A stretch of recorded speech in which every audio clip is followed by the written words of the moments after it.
जय हिंद। बुद्धिज्म के बारे में हम बात कर रहे थे और इससे पिछले सेशन में हमने बात की थी reasons for decline of Buddhism के बारे में और हमने पढ़ा था कुछ की टर्म्स के बारे में। बुद्धिज्म की इसी बातचीत को आज के सेशन में भी कंटिन्यू करते हुए आज के सेशन में सबसे पहले हम बात करेंगे स्तूपास के बारे में। स्तूपास की अपनी इंपॉर्टेंस है बुद्धिज्म के अंदर। स्तूपास कितने टाइप्स के देखने को मिलते हैं और कौन कौन से इंपॉर्टेंट स्तूपास हैं, इन सभी चीजों के बारे में आज हम पढ़ेंगे, बातचीत करेंगे। और दूसरा, हम बात करेंगे बुद्धिस्ट काउंसिल्स के बारे में। इन सभी टॉपिक्स के बारे में आज हमें पढ़ना है, बातचीत करनी है। देखो, शुरू करते हैं। सबसे पहले हम बात करेंगे स्तूपास के बारे में। और सबसे पहले तो बेसिक सवाल, स्तूपा का मतलब क्या होता है? अगर बेहद सिंपल लैंग्वेज बोले तो ग्रेव्स के ऊपर जो स्ट्रक्चर्स बनाए जाते हैं उनको एक तरीके से स्तूपा कहा जाता है। अगर थोड़ा सा प्रोफेशनल लैंग्वेज में बात करें तो stupas are basically burial mounts. Burial mounts होते हैं जिनका स्ट्रक्चर हेमिस्फेरिक होता है और ये जो बरियल माउंट्स होते हैं इनमें डेथ रेलिक्स और रिमेन्स को रखा जाता है। अगर और सिंपल लैंग्वेज बोलें तो ग्रेव्स के ऊपर जो स्ट्रक्चर्स बनाए जाते हैं उन्हीं को क्या बोल देते हैं? उन्हीं को स्तूपा बोल देते हैं। They are basically burial mounts where death relics and remains are kept. अच्छा, ये जो स्तूपास हैं ये हमारे कंट्री में वैदिक टाइम से ही देखने को मिलते हैं, लेकिन इनको कल्ट वर्शिप का स्टेटस जो है वो अशोका के रेन के दौरान मिलेगा। अशोका के रेन के दौरान इनकी जो प्रोमिनेंस है, इनकी जो इंपॉर्टेंस है वो बेहद बढ़ जाएगी और इनको कल्ट वर्शिप का स्टेटस मिल जाएगा। अशोका ने अपने रेन के दौरान बुद्धा के जो एग्जिस्टिंग बॉडी रेलिक्स हैं उनको निकलवाया और उनके ऊपर मॉन्यूमेंट्स को क्रिएट करवाया, उनके ऊपर स्तूपास को क्रिएट करवाया। बुद्धिस्ट ट्रेडिशन के अकॉर्डिंग 9 स्तूपास जो हैं वो ओरिजिनली बनवाए गए थे बुद्धा की डेथ के बाद में।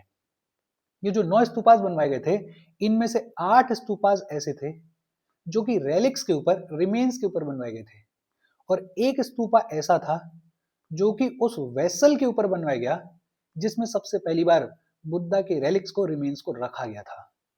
तो ये जो स्तूपास हैं इनको कल्ट वर्शिप का स्टेटस अशोका के रेन के दौरान मिला, बिकॉज अशोका ने बुद्धा के जो एग्जिस्टिंग बॉडी रेलिक्स हैं उनके ऊपर मॉन्यूमेंट्स बनवाए, उनके ऊपर स्तूपास बनवाए। बुद्धिस्ट ट्रेडिशन के अकॉर्डिंग 9 स्तूपास को ओरिजिनली बनवाया गया था बुद्धा की डेथ के बाद में। ये जो 9 स्तूपास बनवाए गए थे इनमें से 8 स्तूपास ऐसे थे जिनमें बुद्धा के रेलिक्स थे, रिमेन्स थे, और एक स्तूपा वो था जिसमें वो वेसल था जिसमें सबसे पहली बार बुद्धा के रेलिक्स को, रिमेन्स को रखा गया था। ये जो स्तूपास होते हैं इनका जो ड्रम होता है वो सिलेंड्रिकल शेप का होता है। यहाँ पे ये जो इमेज आप देख रहे हो ये स्तूपा की इमेज है। ये ऊपर आपको स्ट्रक्चर दिख रहा होगा सर्कुलर शेप का, जिसको अंडा बुलाया जाता है। ये जो सर्कुलर शेप का स्ट्रक्चर दिख रहा है इसको क्या बुलाया जाता है? इसको अंडा बुलाया जाता है। इसके ऊपर आपको एक हर्मिका दिखाई दे रहा होगा, ये जो स्ट्रक्चर है इसको क्या बुलाया जाता है? इसको हर्मिका बुलाया जाता है। और हर्मिका के ऊपर आपको छत्र दिख रहा होगा, ये जो सबसे टॉप पे आपको दिखाई दे रहा है इसको छत्र बोलते हैं। स्तूपा का जो कोर होता है उसको अनबर्न्ड ब्रिक से बनाया जाता है। स्तूपा का जो कोर होता है उसको अनबर्न्ड ब्रिक से बनाया जाता है, लेकिन जो आउटर सरफेस होता है वो बर्न्ड ब्रिक से बनाया जाता है और फिर बर्न्ड ब्रिक्स के ऊपर खूब सारा प्लास्टर वगैरह लगाया जाता है। ये जो स्तूपा होता है इसका जो गेटवे होता है उसको तोरण बुलाया जाता है। ये जो गेटवे आपको दिखाई दे रहा है इसको तोरण बुलाया जाता है और ये जो तोरण होता है इसको वुडन स्कल्पचर के साथ में डेकोरेट किया जाता है। देखो, स्तूपास के बारे में अगर आपको पता है तो बहुत अच्छी बात है, और अगर नहीं पता है तो आर्ट एंड कल्चर के सेशंस में हमने इन डिटेल बातचीत की है स्तूपास के बारे में। स्तूपास से रिलेटेड जो भी एक एक टर्म है उसके बारे में, वहां पे जाके आप स्तूपास के बारे में इन डिटेल सब कुछ देख सकते हो। बाकी अगर बेसिक तौर पे एंशिएंट के पॉइंट ऑफ व्यू से देखना है तो इतनी सी बातचीत बहुत है। स्तूपास जो है वो बेहद इंपॉर्टेंट है बुद्धिज्म के अंदर, और बुद्धिज्म के अंदर कई सारे टाइप ऑफ स्तूपास देखने को मिलते हैं। कौन कौन से टाइप के स्तूपास देखने को मिलते हैं और उनका सिग्निफिकेंस क्या है उसको फटाफट से देख लेते हैं। देखो, एक होते हैं रेलिक स्तूपास। रेलिक स्तूपास वो स्तूपास हैं जिनमें बुद्धा और उनके जो डिसाइपल्स हुए उनके रिमेन्स रखे गए हैं, उनको बुलाया जाता है रेलिक स्तूपास। दूसरे होते हैं ऑब्जेक्ट स्तूपा। ऑब्जेक्ट स्तूपास ऐसे हैं जिनमें बुद्धा या फिर उनके जो डिसाइपल्स हुए उनसे बिलोंग करने वाले उनके जो आइटम्स हैं उनको रखा गया है, या फिर इंपॉर्टेंट बुद्धिस्ट स्क्रिप्चर्स को रखा गया है। तो जिन स्तूपास में बुद्धा से रिलेटेड आइटम्स को रखा गया है उनको क्या बुलाया जाता है? उनको ऑब्जेक्ट स्तूपा बुलाया जाता है। तीसरे होते हैं कमेमोरेटिव स्तूपास। ये जो कमेमोरेटिव स्तूपास होते हैं ये बेसिकली बुद्धा और उनके जो डिसाइपल्स हुए उनकी लाइफ से रिलेटेड जो इवेंट्स हैं उनको कमेमोरेट करने के लिए, उनको सेलिब्रेट करने के लिए बनाया गया। ऐसे स्तूपास को बुलाया जाता है कमेमोरेटिव स्तूपास। फिर चौथे होते हैं सिंबॉलिक स्तूपास। ये जो सिंबॉलिक स्तूपास होते हैं ये बेसिकली बुद्धिस्ट थियोलॉजी में कोई एस्पेक्ट को सिंबलाइज करते हैं। फॉर एग्जाम्पल बोरोबुदुर टेम्पल है इंडोनेशिया में, और बोरोबुदुर स्तूपा भी है इंडोनेशिया में ही। ये जो बोरोबुदुर है ये सिंबलाइज करता है 3 वर्ड्स को, ये सिंबलाइज करता है 3 धातुओं को। बेसिकली एक तो वर्ड ऑफ फॉर्म देखने को मिलता है, एक वर्ड ऑफ फॉर्मलेस देखने को मिलता है, और एक वर्ड ऑफ डिजायर देखने को मिलता है। ये जो 3 वर्ड्स हैं इनको सिंबलाइज करता है ये जो बोरोबुदुर स्तूपा है, ये जो बोरोबुदुर टेम्पल है, इसका स्ट्रक्चर। और इसके अलावा ये जो बोरोबुदुर है ये सिंबलाइज करता है स्पिरिचुअल स्टेजेस को इन दी महायान बोधिसत्व कैरेक्टर। तो बुद्धिस्ट थियोलॉजी में जो सिंबॉलिक एस्पेक्ट्स हैं उनको दिखाने के लिए बनाए जाते हैं सिंबॉलिक स्तूपास। और फिर लास्ट है वोटिव स्तूपा। ये बेसिकली स्मॉल मिनिएचर टेराकोटा के स्तूपास हैं जिनकी शुरुआत 7th सेंचुरी सी के बाद देखने को मिलती है। इनको आमतौर पर स्टोन या फिर कास्ट किया जाता है इन ब्रॉन्ज, या तो स्टोन से बनाया जाता है इनको या फिर ब्रॉन्ज से इनको कास्ट किया जाता है। तो ये 5 टाइप के स्तूपास देखने को मिलते हैं। कौन कौन से? एक रेलिक स्तूपा, ऐसे स्तूपास जिनमें बुद्धा या उनके डिसाइपल के रिमेन्स को रखा गया है। दूसरा ऑब्जेक्ट स्तूपा, जिनमें बुद्धा या उनके जो डिसाइपल्स हैं उनसे रिलेटेड, उनको बिलोंग करने वाले ऑब्जेक्ट्स को, आइटम्स को रखा गया है। तीसरा कमेमोरेटिव स्तूपास, बुद्धा की लाइफ से रिलेटेड जो इवेंट्स हैं उनको कमेमोरेट करने के लिए जो स्तूपास बनाए गए उनको कमेमोरेटिव स्तूपास बोला जाता है। चौथा सिंबॉलिक स्तूपास, बुद्धिस्ट थियोलॉजी में एस्पेक्ट्स को सिंबलाइज करने के लिए जिन स्तूपास को बनाया गया उनको सिंबॉलिक स्तूपास बोला जाता है। और पांचवें वोटिव स्तूपा, ये बेसिकली स्मॉल मिनिएचर टेराकोटा के स्तूपास होते हैं, इनको बुलाया जाता है वोटिव स्तूपास। बेहद सिंपल और इजी सी बातचीत है। हम आगे बढ़े उससे पहले वीडियो पे लाइक के बटन को दबा दो। लाइक दबाना जरूरी है बिकॉज यूट्यूब ऐसे ही फंक्शन करता है। जब आप वीडियो पे लाइक के बटन को दबाते हो तो यूट्यूब वीडियो को कंसिडर करता है और थोड़ा सा पुश कर देता है, तो लाइक का बटन दबा दो। अब तो वो हाइप वाला भी ऑप्शन आ गया है, तो हाइप भी कर सकते हो। शेयर कर दो अपने सोशल मीडिया हैंडल्स पे, व्हाट्सएप वगैरह पे अपने फ्रेंड्स को। जो भी लोग इसमें इंटरेस्टेड हैं, इससे रिलेटेड पढ़ाई कर रहे हैं, उनको शेयर कर दो। अगर चैनल को सब्सक्राइब नहीं किया है तो फॉर श्योर चैनल को सब्सक्राइब कर लो। और अगर आप केपेबल हो, हेल्प करना चाहते हो, तो आप हमें हेल्प कर सकते हो by clicking on the join button, या फिर आप कंट्रीब्यूट भी कर सकते हो क्यूआर कोड को स्कैन करके। अच्छा, स्तूपास की कहानी क्या है, टाइप्स ऑफ स्तूपास कौन कौन से देखने को मिलते हैं, वो तो हमें समझ में आ गया। कुछ ऐसे स्तूपास हैं जो कि बेहद सिग्निफिकेंट हैं, जो कि बेहद इंपॉर्टेंट हैं, उनके बारे में पढ़ लेते हैं। सबसे पहले बात की गई है सांची स्तूपा के बारे में। सांची स्तूपा कहाँ पे देखने को मिलता है? मध्य प्रदेश में देखने को मिलता है। सांची स्तूपा को 3rd सेंचुरी बीसी में बनवाया गया। और किसने बनवाया? अशोक ने बनवाया। ये जो सांची स्तूपा है इसमें 4 एंट्रेंसेस देखने को मिलती हैं। और 1989 से ये जो सांची स्तूपा है इसको यूनेस्को वर्ल्ड हेरिटेज साइट का दर्जा मिला हुआ है। सांची स्तूपा के बारे में फॉर श्योर आपने सुना होगा। सांची स्तूपा कहाँ पे लोकेटेड है? मध्य प्रदेश में लोकेटेड है। कब बनवाया गया? 3rd सेंचुरी बीसी में बनवाया गया। किसने बनवाया? अशोका ने बनवाया। और 1989 से यूनेस्को वर्ल्ड हेरिटेज साइट का दर्जा इस सांची स्तूपा को मिला हुआ है। सांची स्तूपा के बाद एक धामेक स्तूपा है। ये जो धामेक स्तूपा है ये कहां पर है? ये सारनाथ उत्तर प्रदेश में है। धामेक स्तूपा कहां पर है? सारनाथ उत्तर प्रदेश में है। इसको कमीशन किया था अशोका ने 249 बीसी में। आपको पता होगा सारनाथ वो जगह है जहां पे बुद्ध ने अपना पहला सेरेमन दिया था, और उसी को कमेमोरेट करने के लिए ये जो धामेक स्तूपा है इसको कमीशन किया था अशोक ने 249 बीसी में। लेकिन इसको फिर 500 सी में रीबिल्ड करवाया गया, दोबारा बनवाया गया। फिर इसके बाद है ग्रेट स्तूपा ऑफ अमरावती। ये जो ग्रेट स्तूपा ऑफ अमरावती है ये आंध्र प्रदेश में देखने को मिलता है। और ये बेसिकली डैमेज्ड बुद्धिस्ट स्तूपा है, मतलब डैमेज हो गया ये। इसको बनवाया गया था लगभग 3rd सेंचुरी बीसी से लेके 250 सी के बीच में। लेकिन हाँ, अपने आप में इंपॉर्टेंट है। ग्रेट स्तूपा ऑफ अमरावती, जो कि कहाँ पे देखने को मिलता है, आंध्र प्रदेश में देखने को मिलता है। इसके बाद बहरूत स्तूपा, ये जो बहरूत स्तूपा है ये भी कहाँ पे देखने को मिलता है, मध्य प्रदेश में देखने को मिलता है। ये भी अपने आप में इंपॉर्टेंट है। बहरूत स्तूपा मध्य प्रदेश में देखने को मिलता है। इसको ओरिजिनली किसने बनवाया था, अशोका ने बनवाया था, लेकिन लेटर ऑन ऐसा माना जाता है कि सुंगाज ने इसको अडॉप्ट कर लिया और इसकी देखरेख की। तो बहरूत स्तूपा कहाँ पे देखने को मिलता है, मध्य प्रदेश में देखने को मिलता है। पिपरवा, ये जो पिपरवा है ये उत्तर प्रदेश में है।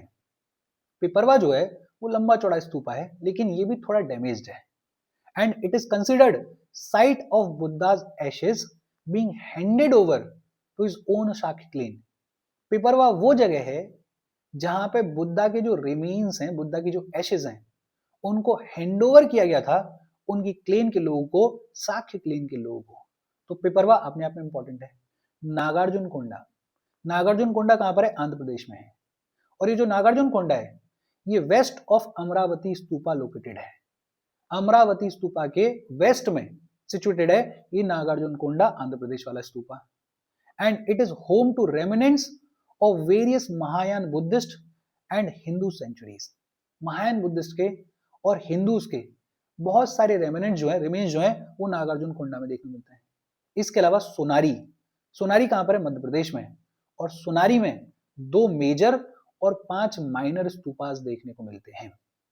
देखो ये जो स्तूपास हैं इनमें से कई ऐसे हैं जिनके बारे में ऑलरेडी हमने कई बार पढ़ा हुआ है, कई बार वेरियस जगह पर सुना हुआ है।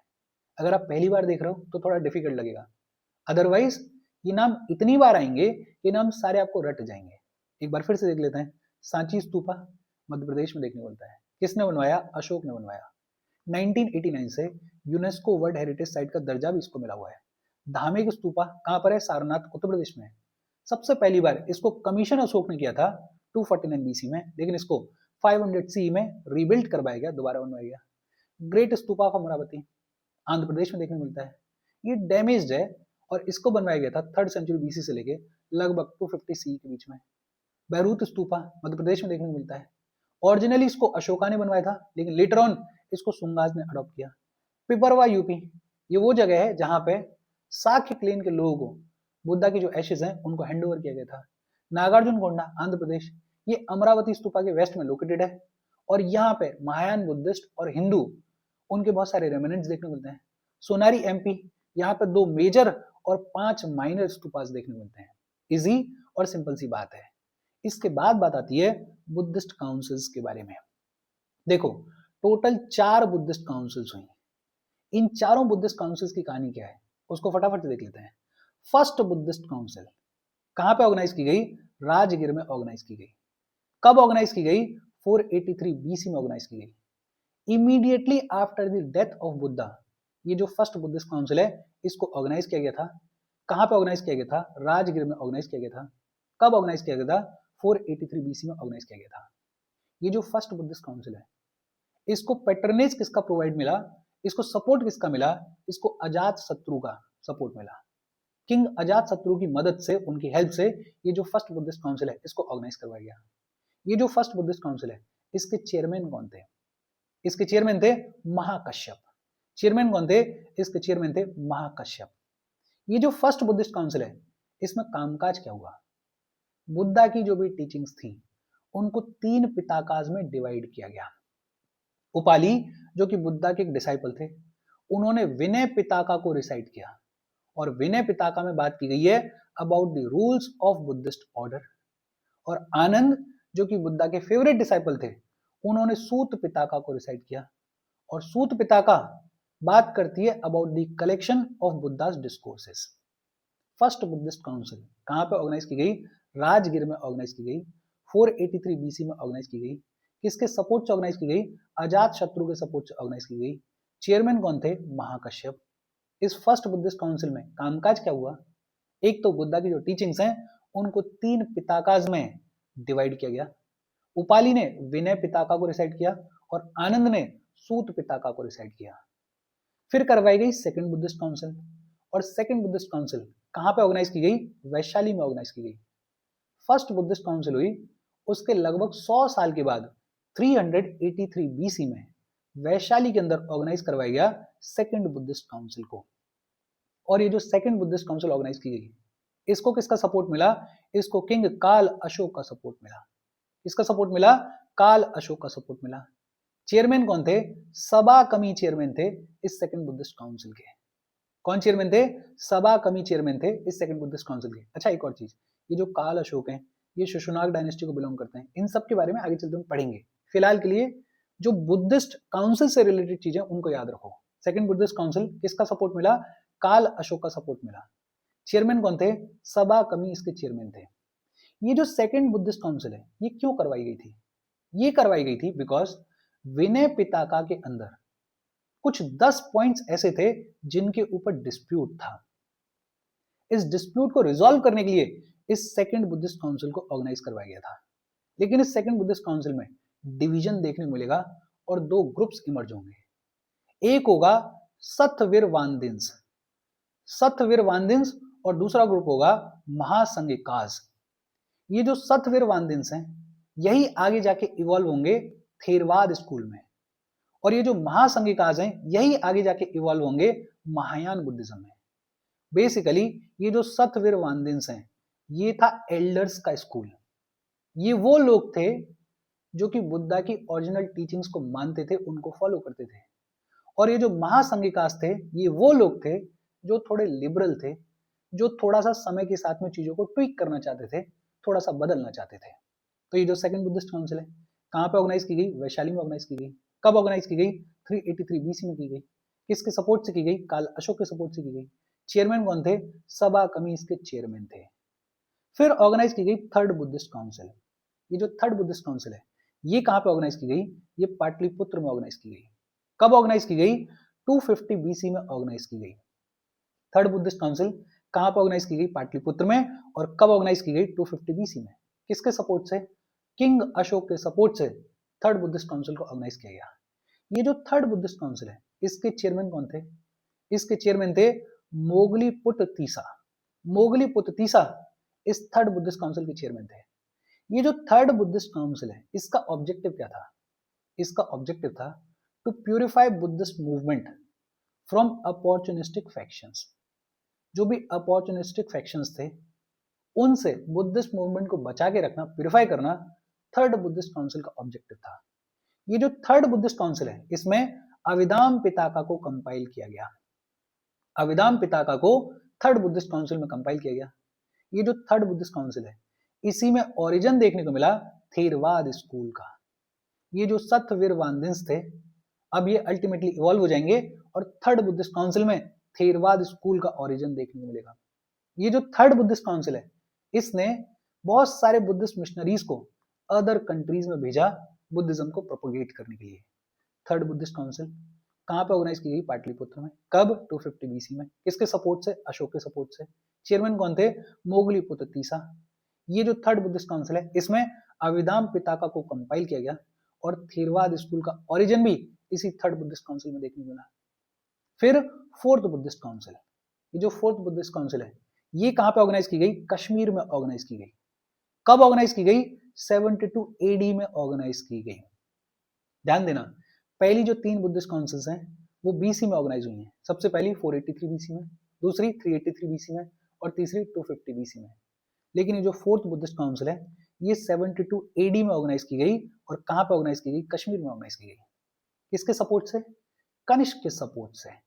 कनिष्क के सपोर्ट से फोर्थ बुद्धिस्ट काउंसिल को कश्मीर में ऑर्गेनाइज किया गया। और इसके चेयरमैन कौन थे? फोर्थ बुद्धिस्ट काउंसिल के चेयरमैन थे वासुमित्र। चेयरमैन कौन थे? वासुमित्र जो है वो चेयरमैन थे। ये जो फोर्थ बुद्धिस्ट काउंसिल है, इसी फोर्थ बुद्धिस्ट काउंसिल में बुद्धिज्म के अंदर डिवीजन देखने को मिलेगा। एक स्कूल इमर्ज होगा जिसे हिनायान स्कूल बुलाया जाता है, और दूसरा स्कूल इमर्ज होगा जिसे महायान बुलाया जाता है। हालांकि इसकी शुरुआत सेकंड बुद्धिस्ट काउंसिल से ही देखने को मिलती है, लेकिन अल्टीमेटली फोर्थ बुद्धिस्ट काउंसिल में ये डिवीजन देखने को मिलेगा। एक हिनायान स्कूल इमर्ज होगा और दूसरा महायान स्कूल इमर्ज होगा। जितने भी डेलिब्रेशंस होंगे इस फोर्थ बुद्धिस्ट काउंसिल में, वो संस्कृत लैंग्वेज में देखने को मिलेंगे। और अश्वघोष जो है, वो भी इस फोर्थ बुद्धिस्ट काउंसिल को अटेंड करेंगे। अश्वघोष जो है वो डिसाइपल हुआ करते थे वासुमित्र के, तो अश्वघोष जो है वो भी इस फोर्थ बुद्धिस्ट काउंसिल को अटेंड करेंगे। हालांकि कभी कभार आपको रेफरेंस के तौर पर देखने को मिलेगा कि एक फोर्थ बुद्धिस्ट काउंसिल जो है वो श्रीलंका में भी ऑर्गेनाइज की गई थी, लेकिन वो रेफरेंस के तौर पे कहीं कहीं डिबेट चलती है, कहीं कहीं बातचीत चलती है। प्राइमरीली जो एक्सेप्टेड व्यू है वो ये है कि फोर्थ बुद्धिस्ट काउंसिल जो है वो कश्मीर में ऑर्गेनाइज की गई, 72 एडी में ऑर्गेनाइज की गई, कनिष्क के सपोर्ट से ऑर्गेनाइज की गई।